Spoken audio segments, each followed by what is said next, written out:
Le produit intérieur brut de la Chine s'est développé de 6,2% durant les 3 premiers trimestres de cette année, en phase avec les attentes.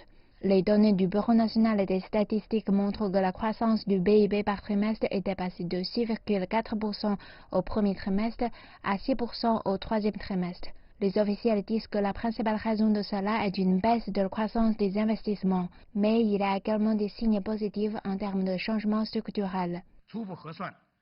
Durant les 3 premiers trimestres, la valeur ajoutée de l'industrie primaire a été de 4 300 milliards de yuans, en hausse de 2,9%.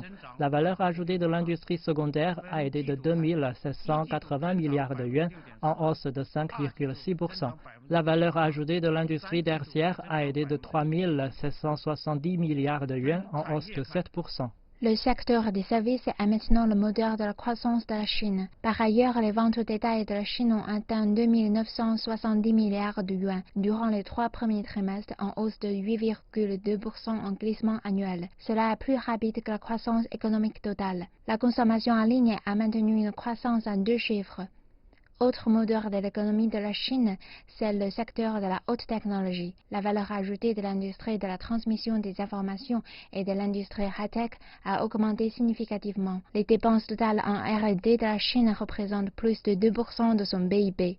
L'élan d'innovation est très fort. Nous sommes allés vers le delta du fleuve Yangtze et le delta de la rivière des Perles pour des recherches.